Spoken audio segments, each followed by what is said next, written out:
എന്തായി കാണിച്ചു വെച്ചത്? എന്തിനാ ഇത് ചെയ്തു? എന്തിനാ ചെയ്തത്? എന്തിന്?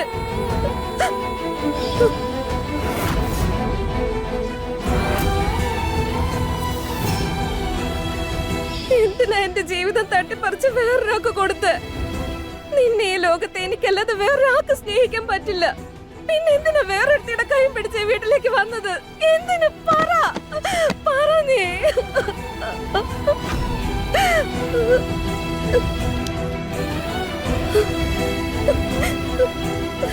പറ. എന്റെ മാത്രം സൂരജ്, എന്റെ മാത്രം. നിന്നെ ആർക്കും ഞാൻ വിട്ടുകൊടുക്കില്ല. ആർക്കും നമ്മളെ വേർപിരിക്കാൻ കഴിയില്ല.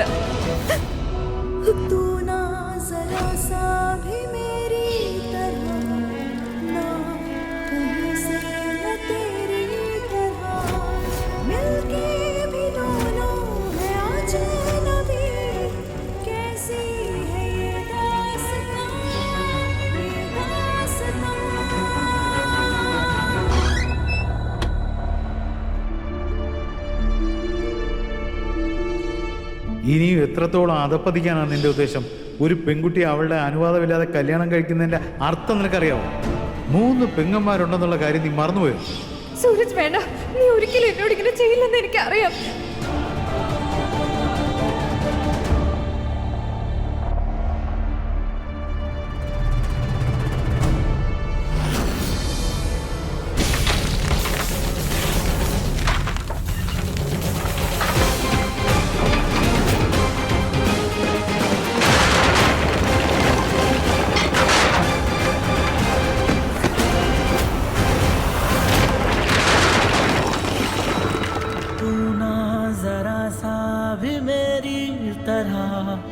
ना कहीं से मैं तेरी तरह, कैसी है ये दास्तां, ये दास्तां।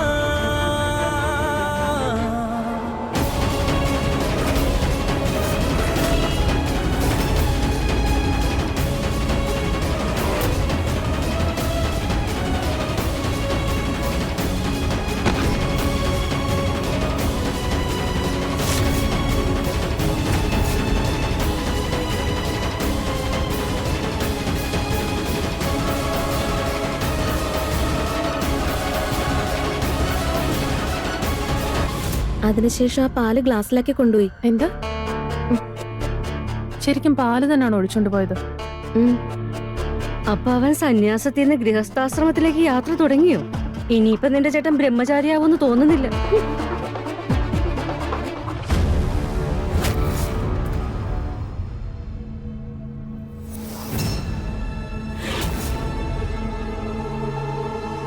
എന്തിനു മാറി നിക്കുന്നേ? കപട ബ്രഹ്മചാരി. എന്റെ ജീവിതം നശിപ്പിച്ചിട്ട് അതിന്റെ പ്രതിഫലവും വാങ്ങിയല്ലേ നീ?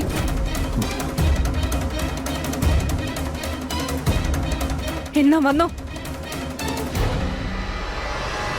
എന്നെ മൊത്തം നശിപ്പിച്ചോ? നീ എന്തായി ചെയ്തേ?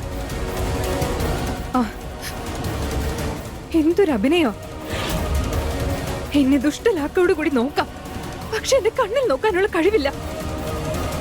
ഒരു പെണ്ണിന്റെ സിന്ദൂര രേഖയിൽ ബലമായി സിന്ദൂരം തൊട്ടിട്ട് അവളെ ബലമായ അഗ്നി പ്രദക്ഷിണം ചെയ്യിപ്പിച്ചിട്ട് ഇനിയിപ്പോ അവളുടെ കൂടെ ആദ്യ രാത്രി ആഘോഷിക്കുന്നതിൽ നിന്ന് മാറി നിൽക്കുന്ന എന്തിനാ? ആദ്യം നിന്റെ മുഖത്ത് നിന്ന് ഈ കപട ബ്രഹ്മചാരിയുടെ മുഖം മൂടി ഒന്ന് മാറ്റി വെക്ക്. എന്നിട്ട് എന്ത് വേണമെങ്കിലും ആയിക്കോ. പ്ലീസ്, ദയവായി നിന്റെ സാരി എടുത്തൊന്ന് ഉടുക്ക് പ്ലീസ്. മുഖംമൂടിയുടെ പുറകില് വേറെയും മുഖംമൂടി ഉണ്ടല്ലേ? എന്റെ അച്ഛൻ എന്റെ വിശ്വാസത്തിനെ വെല്ലുവിളിച്ചത്. എന്റെ അച്ഛൻ എന്റെ സന്തോഷത്തെ, സ്വപ്നങ്ങളെയും എന്റെ വ്യക്തിത്വത്തെ തകർത്തത്. നിന്റെ ജീവിതത്തിൽ ദുരിതം നിറഞ്ഞൊരു വിധിയാണ് ഞാൻ തരാൻ പോകുന്നത്. അതിൽ നിന്നും രക്ഷപ്പെട്ടു പോകാൻ നിനക്ക് ഒരിക്കലും പറ്റില്ല.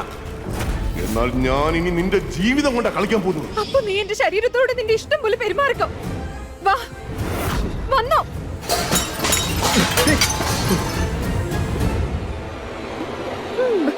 പതുക്കെ. അപ്പോ നമ്മുടെയൊക്കെ സൂര്യൻ അസ്തമിച്ചു, ബ്രഹ്മചര്യവ്രതം അവസാനിച്ചു. പിന്നെ യക്ഷിയും കാണാനത്ര മോശക്കാരിയൊന്നും അല്ലല്ലോ. കേട്ടിട്ടില്ലേ, അപ്സരസുകളുടെ മുന്നിൽ വലിയ വലിയ മഹർഷിമാർക്ക് പിടിച്ചു നിൽക്കാൻ പറ്റിയിട്ടില്ല. ഏട്ടനൊരു സാധാരണ മനുഷ്യനല്ലേ? അല്ലേ?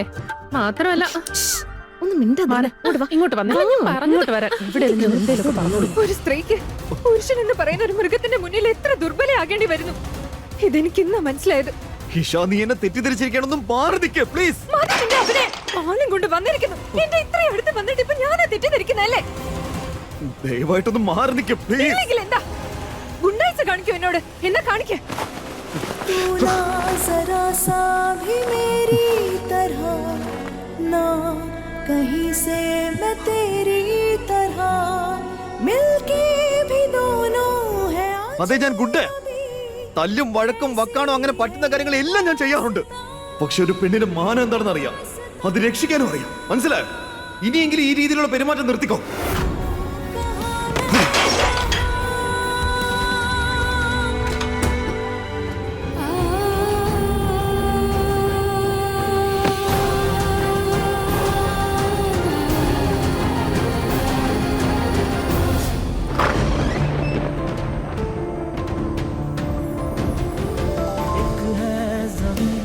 एक है आसमां दोनों ही है दोनों से जुदा എന്റെ ജീവിതം നശിപ്പിക്കാനുള്ള പ്രതിഫലവും വാങ്ങിയല്ലേ നീ? എന്നാ പിന്നെ എന്നെ മൊത്തത്തിൽ നശിപ്പിച്ചോ?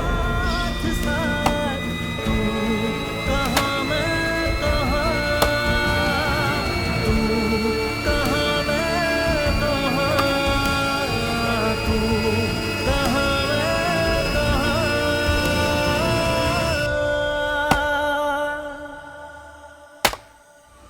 എന്റെ അച്ഛൻ എന്റെ വിശ്വാസങ്ങളെ വെല്ലുവിളിച്ച് അപ്പൊ പിന്നെ നീ നിന്റെ ഇഷ്ടത്തിന് പെരുമാറിക്കോ എന്റെ ശരീരത്തോട്?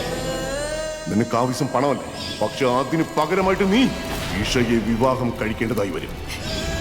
സൂരജ് ഇത് തെറ്റാണ്. നീ ഒരിക്കലും എന്നോട് ഇങ്ങനെ ചെയ്യരുത് സൂരജ്, പ്ലീസ്.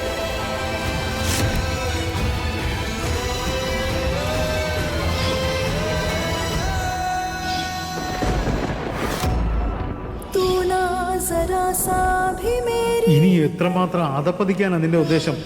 ദുഷ്ടന്മാരുടെ അടിമത്തത്തിൽ നീയും ദുഷ്ടനായിട്ട് മാറി. നീ ഇപ്പൊ ആരുടെയും മകനുമല്ല, ആരുടെയും സഹോദരനുമല്ല. നീ വെറും ഒരു ഗുണ്ടയാ. ഇനിയും അങ്ങനെ തന്നെ ആയിരിക്കും. നിനക്ക് ആവശ്യം പണമല്ലേ? പറ, നിനക്ക് ആവശ്യം പണമല്ലേ?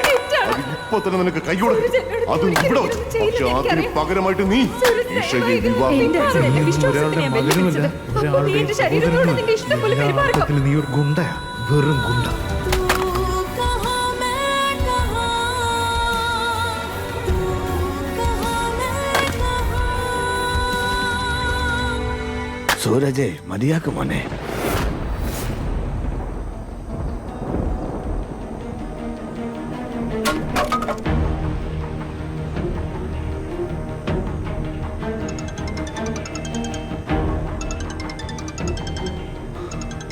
ചേട്ടനോ?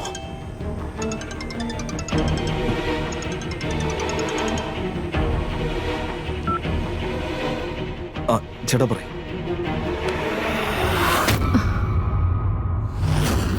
എന്താടാ നിനക്ക് ഇത്രയ്ക്ക് തിരക്കായി പോയോ? നിന്റെ വല്യമ്മയോട് പോലും കാര്യങ്ങൾ ഒളിച്ചു വെക്കാറായോ? വല്യമെല്ലാം അറിഞ്ഞെന്നാ തോന്നേ. വലിമേ അത് പിന്നെ ഞാൻ എന്റെ ഭഗവാനെ, ഞാൻ തോറ്റു. എനിക്കെല്ലാം മനസ്സിലായി മോനെ. ആശുപത്രിയിലുള്ള എല്ലാ ചെലവും നീയാ തീർത്തതല്ലേ?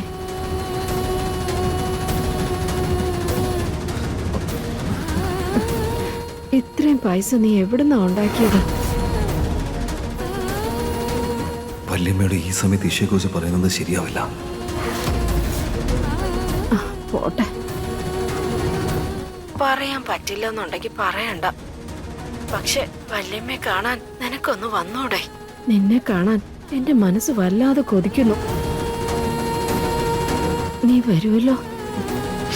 ആ വല്യമ്മേ, ഞാൻ നാളെ രാവിലെ തന്നെ വരാം. അത് മതിയടാ മോനെ.